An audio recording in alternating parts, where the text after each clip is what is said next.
Matter. Today's edition is Making Your Money Work for You. I'd like to start with a word of scripture. Maybe many people don't know out there that the Bible gives us so much guidance on investment. If you look in the book of Ecclesiastes, chapter 11, the first two verses, I'll read out for you. Send your grain overseas, for after many days you will get a return. Divide your merchandise amongst 7 or 8 investments, for you do not know what calamity may happen on earth. And verse 6, sow your seed in the morning, and do not stop working until the evening, for you do not know which activity will succeed, whether this one or that one, or whether both will prosper equally. That's just some of what the Bible says about investment.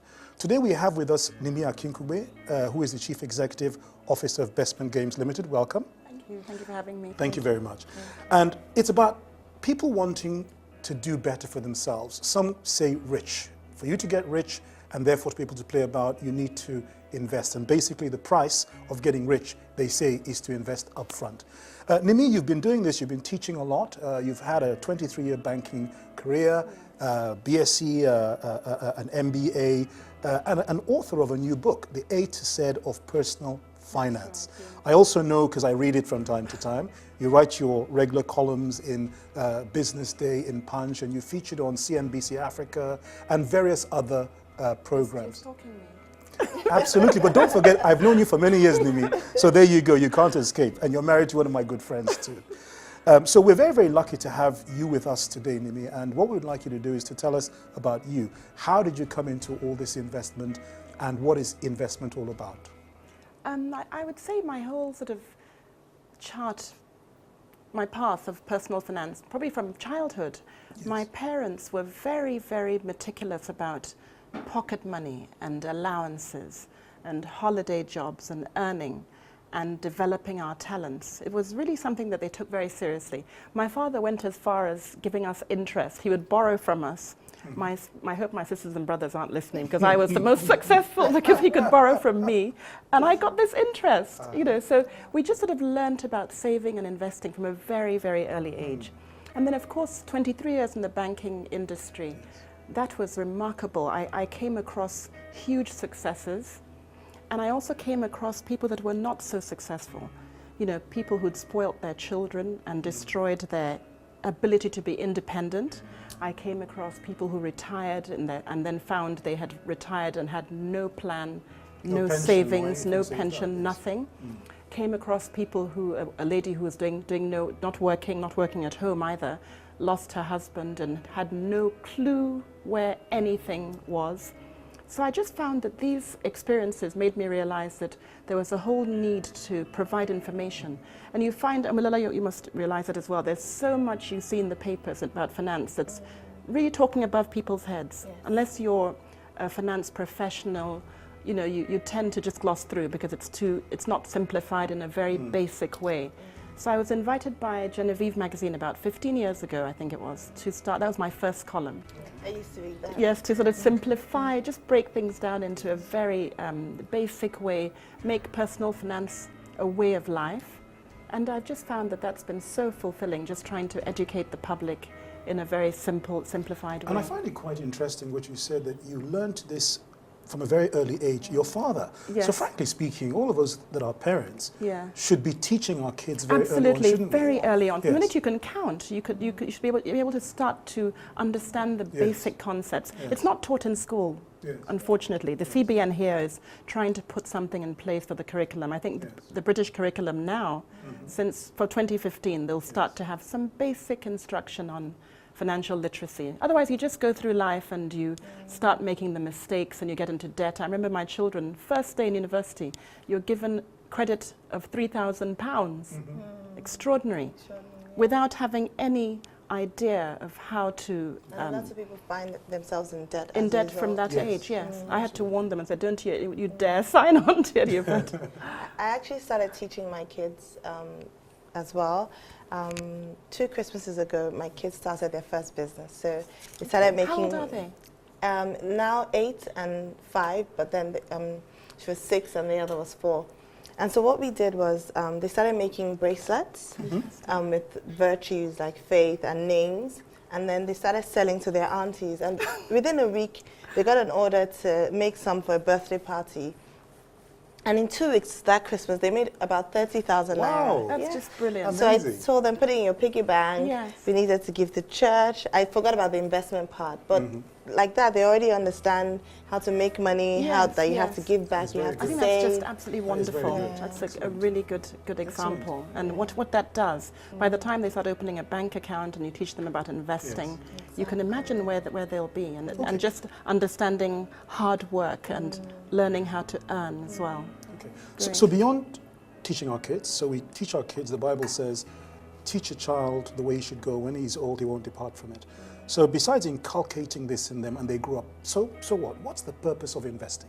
Well, investing is you're trying to make your money work for you.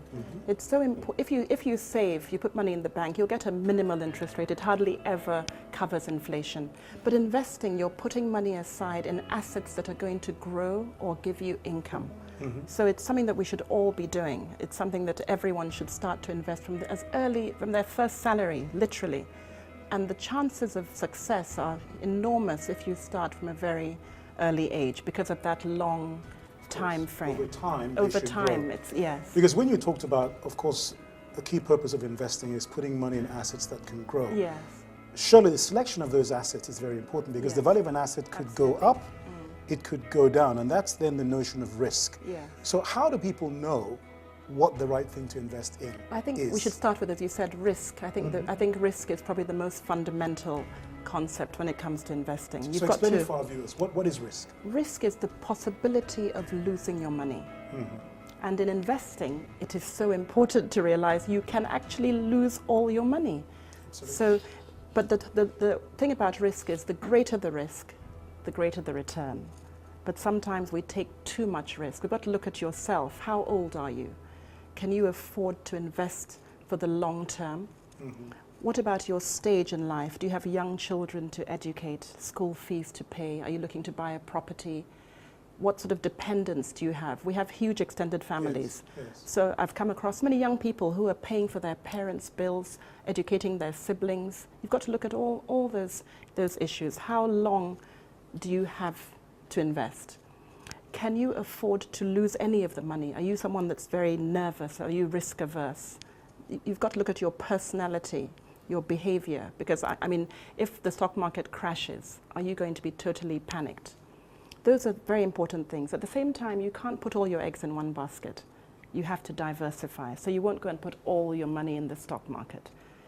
The major asset classes, you need to have some cash for emergencies. You know what it's like? I mean, 2 days ago, I had to replace my car tire, or your generator is not working, or the roof is leaking. You need to have cash that you So have saving access. for a rainy day. Saving for any day. Before you can even invest, I think that is critical. I don't think anyone should be investing without having savings first. Okay, because you'd have to break your investment possibly at a loss if it has not actually grown, over time. But aren't savings and investment two sides of the same coin? They're different. Saving, I think, would be for the short term. Saving in the money market, treasury bills, certificates of deposit, bank deposits. That's money that you want to set aside that you can call on, liquid assets that you can call upon at any time.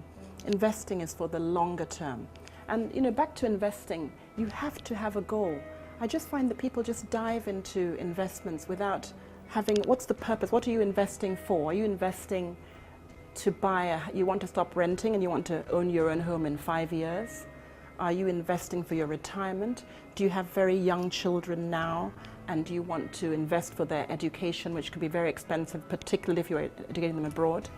So you've got to have an idea of what you need the money for, and that will help you determine which of the assets you should consider.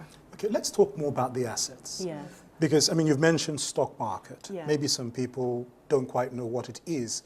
You invest in the stock market. Yes. We talked about children paying their parents' bills. Maybe the parents don't have a good pension plan. Yes. What other types of instruments are there out there. I mean, back in the days, I remember my first investment in this country was investing in the post office. We used to have post office Savings books. accounts, yes. Savings accounts. We don't even have a post office anymore We do. in this country. Do we And still? We absolutely do, and it works, Good God. please. Oh, Yes, okay. it's So tell us. excellent. Let's talk about the post office. I don't know about the post office savings account, but the post office works, and they're polite, and they're diligent, and they're experienced. Yes, you can actually post a letter and get a wonderful stamp and post it, and it arrives. I hope that all the viewers know I'll that. make no comment. Because I'll make no comment. I received a letter a couple of days ago that was posted from somewhere overseas about 3 months ago. That's been my experience. No, it works, and the private mail bag works. And I don't want any e-Christmas cards. I want a posted Christmas card, so please note that. All right. Yes, no, there's savings accounts, of course. And those are really good, but I find, you know, when your child is born and you have the naming ceremony, a lot of parents put all that money in a savings account. I just think, what a waste. The child is not going to use that savings account for years. That could be in a mutual fund for many years, because you can invest jointly with children in the mutual fund. And what is a mutual fund? A mutual fund is a pooled investment. Most people don't have the time, inclination, or expertise to choose their own stocks themselves. So there's this wonderful investment called a mutual fund, where people's investments in very small denominations, in Nigeria it's the lowest I think is 5,000 naira. You can put them Yes, you can. 5,000, 10,000, 50,000. And Every you month, I guess. Yeah. no, Yes, you you can, can no, do as often as you wish. It would be So- fantastic if you could invest on a regular basis, but many people can't afford to. The idea is to pool these funds and invest in the stock market, in money market instruments, in bonds. And because you've pooled the investments, it's almost as though you're getting the return you would get if you were a significant investor. Okay, so investing for children like that, so for your birthdays, instead of giving them just a PlayStation or a Barbie doll, you could invest in stocks as well and let that grow over time. So mutual funds I find to be the it's most less attractive. risky. It's less risky. You've got professional management, so you're not having to choose the stocks yourself. It's very diversified. I love what you said in the Bible passage, how it said you have to invest in many different things, Because you don't know which one's going to come through. you don't know which one will come through. Some won't do so well, some will lose money and so Yes. on. So it's great to be diversified. The mutual funds provide that diversification. So that's probably one of the great things to do. Real estate, Yes. of course, fantastic investment, huge capital outlay usually. But nowadays you have the off-plan opportunities where you don't have to put all the money down all at once. And you can even pool with your You can a couple pool of with friends and invest together. You know, so it's there's huge opportunities, and it's particularly exciting being in Nigeria and in Africa, because this is where there's so much growth about to happen. So the worst thing, the biggest risk to me, is sitting on the sidelines doing nothing. You know. Okay, let's talk about that growth, because investment is very much about growth. And Yeah. when you put your money, whether it's in a mutual fund that is investing in real estate, is investing in stocks and in shares or bonds or in whatever, treasury bills, yeah. it's over time that hopefully the value grows. Yes, yeah. So you talked about Nigeria being a country about to, literally speaking, explode. That's what I hear, because I'm also in the financial services industry don't myself. do you feel that yourself? Well, I yes, just I- feel that yeah. we have huge prospects, and you know, Yes. people just shouldn't miss that boat. So Okay. it's to be focused and look at what your goals are, and you're here, so take advantage of the information that there is. But And, timing Yes, and risk yes. still lurk in the background. It's a huge thing. It's so important to understand the risk. Yes. So what are you investing for? I mean, if you have school fees to pay, 2 weeks' time, school fees is due, you cannot put that money in the stock market. Sure. Stock market money should be long term. for long term. Yes. I actually feel, people say over 3 years. For me, stock market is 5 years and beyond. I feel I'm very conservative. So unless you're someone that's speculating, but that's very, very risky. That's very high risk. All right. We'll take a So- break right there, and we'll be right back and continue this conversation. I hope that you're learning a lot about investing and that you're already being blessed by this program. We'll see you in a short while. Please stay tuned.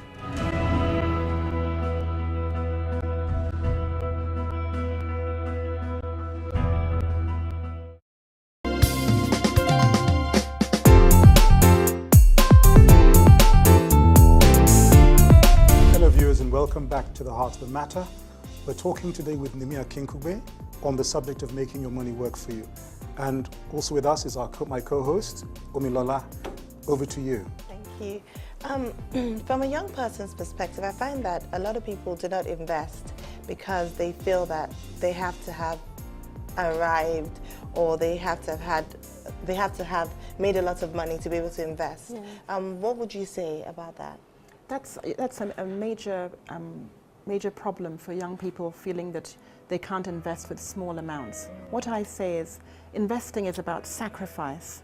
So it's so important to start to invest young. Now, when you wait till the end of the month, if you're fortunate enough to be employed, and hope that there'll be money left at the end of the month, there's never enough. There's always too much month and not enough money at the end of the month. So it's so important to pay yourself first. That's what it's called, paying yourself first. That means as soon as you have your salary, have this part of it move out into savings and investing. Or even direct debit as well. But with a direct debit or standing order, that's the best way. So it's automated. I really believe in automating your savings, so that it's already gone before you think about it. I'm paid on the 25th, and I have a direct debit into a mutual fund on the 28th of every month. So whether it's automatic. So no matter how bad the month is, that has gone. So you're paying your tithes.